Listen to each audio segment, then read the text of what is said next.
नमः शिवाय आप सभी को।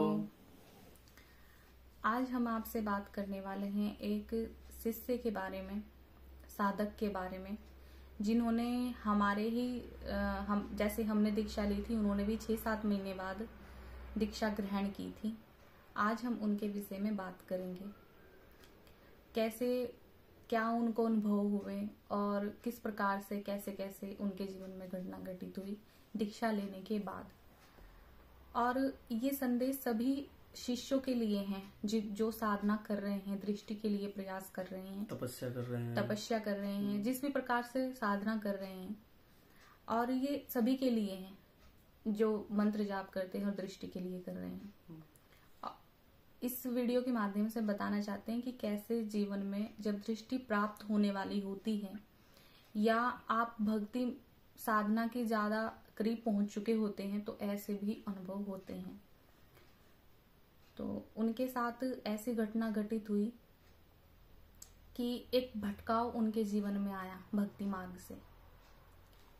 ऐसे हुआ कि जब वो दृष्टि पाने ही वाले थे, जैसे उनको अनुभव होने लगे और अनुभव अच्छे अनुभव होते थे, दर्शन भी होते थे और दर्शन होने के साथ साथ उनके सारे चक्र भी एक्टिवेट बिल्कुल सही चले हुए थे। कुंडली भी उनकी सही क्रम में उड़ रही थी, आज्ञा चक्र पे उनके एनर्जी विकसित हो रही थी। तो एक नेगेटिविटी जिस जगह वो रहते थे तो वहां पर एक स्थान देवता थे जो कि काफी समय से वहां पर रह रहे थे, मतलब एक तरह से वो बंधक थे वहां पर। तो उनकी तपस्या को देख करके उनको पता नहीं क्या, मतलब या तो अपने उद्धार के लिए या फिर उनको किस प्रकार से उनकी या तपस्या उनकी खाने की कोशिश की, पर नहीं कर सके क्योंकि उसके लिए तो सब कुछ पहले से ही इंतजाम करके रखते हैं। पर जैसे ही उसने आज्ञा चक्र जैसे जैसे विकसित होने लगा तो उसके वो आज्ञा चक्र के जरिए उसको मैसेज देने लगा, अपने दर्शन कराने लगा, बिल्कुल साक्षात रूप में उसके सामने आने लगा और आकर के उसको लालच देने लगा, बोलने लगा मैं देवता हूँ, मैं दूत हूँ शिव गुरु का। पता नहीं उसको अजाने कैसी कैसी वो बातें उसको बताने लगा।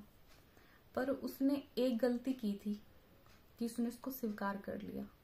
उसने मान लिया कि ये देवता है, ये दूत है, क्योंकि उसको भी जल्दी थी, पाने की इच्छा थी, एक जो सभी लालसा होती है मन में कि हम साधना कर रहे हैं, हमको भी प्राप्त हो।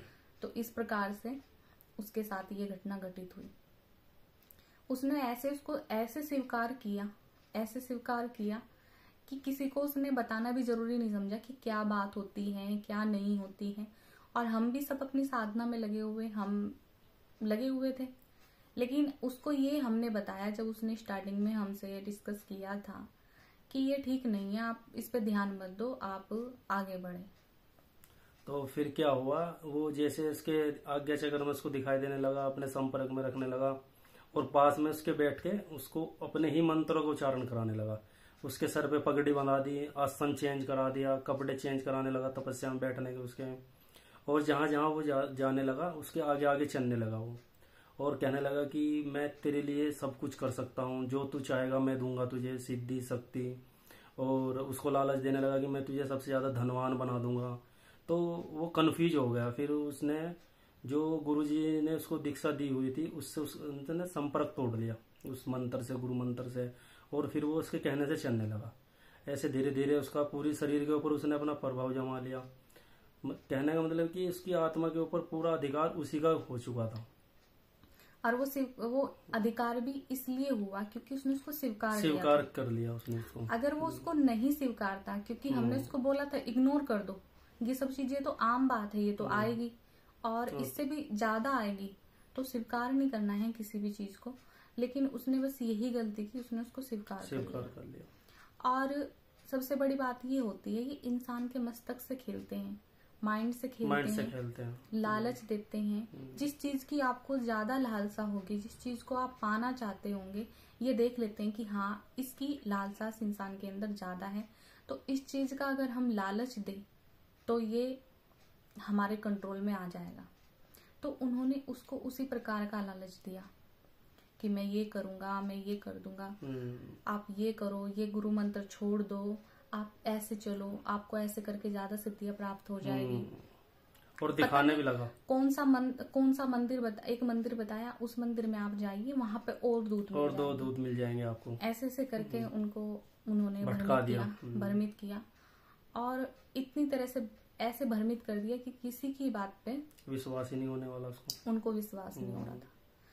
तो उन्होंने हमसे भी थोड़ा संपर्क कम कर दिया, उसकी वाइफ ने। फिर उसके बाद धीरे धीरे वो उसके शरीर में रमने लगा, शरीर पे वास करने लगा। जब हमारी उस टाइम पे उनसे बात हुई और हमने देखा, उनको चेक किया, तो वो उनके हृदय और मस्तक दोनों पे अच्छी तरह से कब्जा कर चुका था, जो कि एक तरह से आत्मा के लिए, आत्मा को बंधक बनाने जैसा ही एक कार्य होता है। तो किस तरह की उनकी कैसी प्रक्रिया आई आप बताएं, सुनिए। तो आप कैसे जैसे हमने उससे बात की तो वो कहने लगा सीटीसी बजाने लगा। तो मैं कहने लगा कि फिर मैंने उससे बात की, फिर हमें पता चल गया, हमने जब देखा उसके बारे में कि ये वो तो नहीं बोल रहा है, कि इसके अंदर कोई और प्रवेश कर चुका है उस टाइम। और जैसे हम बात करते तो वो अपनी भाषा में बात करता और हमें भी भ्रमित करने की कोशिश कर रहा, और हमें भी कहने लगा कि मैं जानता हूँ तुम कौन हो, क्या है। तो ऐसे ऐसे बोलने लगा, हमारे बारे में उसको गलत बोलता था कि ये तो तुम्हारा अच्छा नहीं चाहते हैं, तुम इनको छोड़ दो, ये तुम्हारा अच्छा नहीं चाहते हैं, ये नहीं चाहते कि तुमको रिद्धि सिद्धि प्राप्त हो। जबकि ऐसा नहीं है, जो मेहनत करता है, हम भी शिव गुरु से यही प्रार्थना करते हैं, जो मेहनत करता है, जो साधना कर रहे हैं, हमें भी प्राप्त हो और सभी को प्राप्त हो, सभी को वो उचित मिले जो जिसके वो योग्य है। तो उन्होंने फिर इस प्रकार से, फिर हमने सोचा कि इनको तो बचाना पड़ेगा इस चीज से, क्योंकि ये भी उसी गुरु के शिष्य हैं और हम भी उसी गुरु के शिष्य हैं। फिर हमने उनको अच्छे से चेक किया तो देखा कि कहाँ कहाँ कितने शरीर में रमे हैं। तो उन्होंने पहले उनके शरीर को मलिन किया था, क्योंकि उनका शरीर शुद्ध था, तो शरीर को मलिन किया। मलिन करने के बाद शरीर में प्रवेश करना स्टार्ट किया। फिर हमने गुरुजी से बात की, तो गुरुजी ने कहा मैं कुछ नहीं कर सकता, क्योंकि उसने वो संकल्प तोड़ा है जो मैंने उसको दिया था, और उसने उसको स्वीकार किया। तो इसमें मैं कुछ नहीं कर सकता। लेकिन हम दोनों का हृदय बार बार यही बोलता था कि उसको बचा लो, किसी तरह से वो बच जाए, किसी तरह से बचना चाहिए। फिर हमने उनकी वाइफ से बात की, उनकी वाइफ ने भी दीक्षा ली हुई है। फिर हमने उनकी वाइफ से बात की, तो वाइफ को मैंने समझाया कि पत्नी चाहे तो कुछ भी कर सकती है, और अब आप ही उनको उस स्थिति से बाहर निकाल सकते हो। उसकी जो वाइफ थी ना, वो भी समझ चुकी थी कि ये हरकतें अलग अलग करने लगा। उससे बातचीत करते टाइम भी अपनी वाइफ से अजीब अजीब तरीके की बातें करने लगा।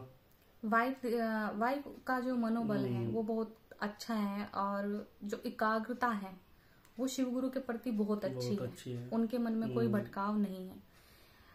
असल में होता ये है कि ये भी देख लेते हैं नेगेटिविटी कि कौन इंसान भटक सकता है। तो ये पहले उसी को ज्यादा पकड़ती है जिसके मन में भटकाव जल्दी आ सकता है, जिसकी एकाग्रता कमजोर हो, या फिर वो उस इंसान को ज्यादा पकड़ती है जो इंसान हद से ज्यादा बिजी हो, उसका ध्यान अलग अलग माध्यम जैसे अलग अलग चीजों में लगा रहेगा, इधर की भी टेंशन उधर की भी टेंशन। ऐसे लोगों को भी ये नेगेटिविटी जल्दी पकड़ लेती है। तो उनकी वाइफ को फिर हमने बहुत अच्छे से समझाया, और उसने समझ लेने के बाद वो भी लग गई अपने कार्य पे।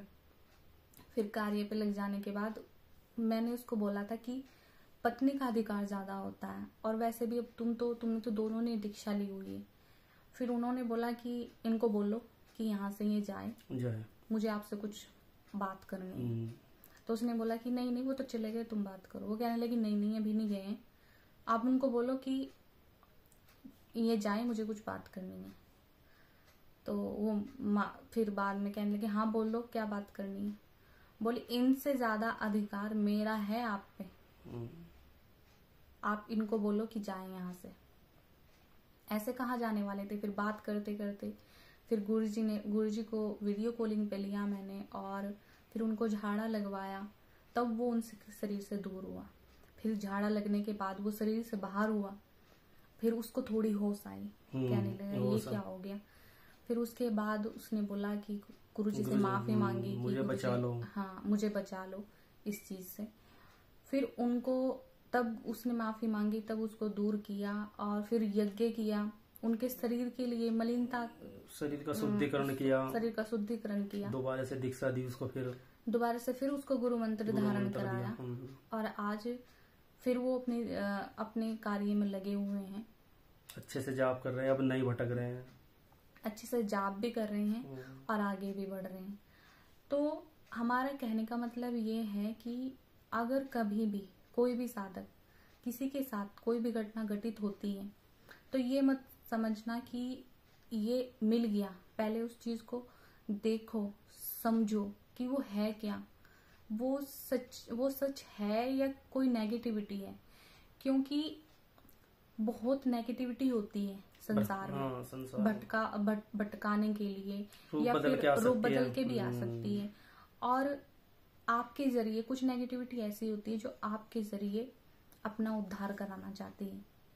तो भटकना नहीं है पहले। और कुछ लोग बोलते हैं अरे ये तो आसान है, आसान नहीं है। ये छोटी बच्चों के खेल नहीं है, ये छोटी बात नहीं है। आप साधना कोई भी करते हो तो ये छोटी बात नहीं है, इसको सीरियस लेकर के ही करें। और तामसिक शक्तियां भी आपके पास आ सकती है, नेगेटिविटी भी आ सकती है, आज्ञा चक्र पे आपको दिखाई देने लग सकती है तपस्या करते टाइम। तो आपको क्या करना है, सपने के माध्यम हो या तपस्या करने के टाइम अगर आपके आज्ञा चक्र पे कोई भी शक्ति आपसे संपर्क साधना चाहती है या वचन लेना चाहती है तो आप ना करें, गुरुजी को बताए और गुरुजी से पूछे कि गुरुजी हमारे साथ ऐसा ऐसा हो रहा है, तो आप बच सकते हो, अन्यथा आप फंस सकते हो।